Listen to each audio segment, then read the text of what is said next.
Bonjour, c'est actuellement la grande saison des courges, potimarron, potirons, butternut, etc.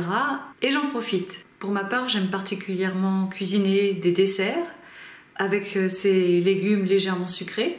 Aujourd'hui, je teste la pumpkin pie. C'est une tarte sucrée au potimarron. C'est un dessert très classique aux États-Unis. Pour ma part, je ne l'ai pas encore testé.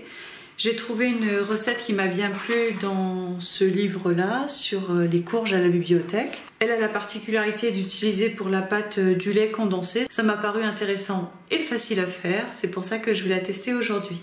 Et j'ai bien fait. La tarte est délicieuse. Elle a plu à toute la famille. La crème au potimarron est très bonne, fondante et parfumée.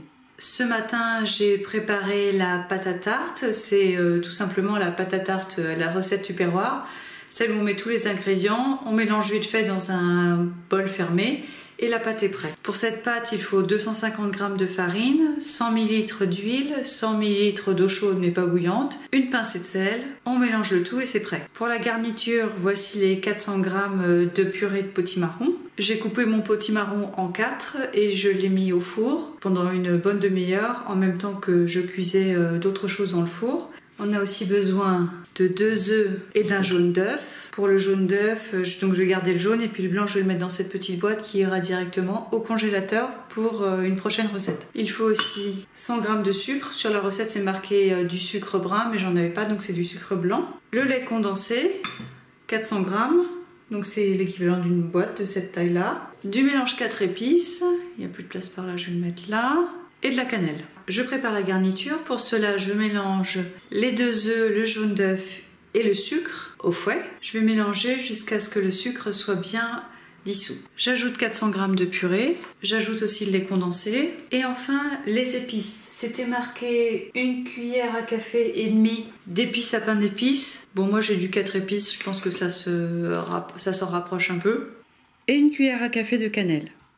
Je mélange bien tout ça, je pense qu'il va falloir que j'y aille au mixeur compte tenu de mes morceaux de potimarron. Voici la garniture après le passage au mixeur, c'est assez liquide. J'étale la pâte, je mets le four à préchauffer à 220 degrés et j'ai réservé un petit bout de pâte pour faire une décoration avec un antique au porte-pièce tout à fait saisonnier. Je pique la tarte, qui n'est pas très homogène parce que je l'ai étalée à la main, sans rouleau. C'est comme ça que je fais pour ne pas avoir à trop faire la vaisselle. Après, le résultat est inégal, évidemment. Les coups de fourchette permettent que la pâte à tarte cuise bien en dessous. Et je verse mon appareil, qui est vachement liquide, effectivement. J'espère que ça va aller. J'enfourne pour 35 minutes à 180 degrés et je mettrai ma petite décoration en fin de cuisson. Sinon, là, je crois qu'elle va couler. Voilà, ça a l'air cuit. J'aurais peut-être pu mettre le petit biscuit un peu plus tôt pour que ce soit mieux cuit. Bon, tant pis, ça restera comme ça.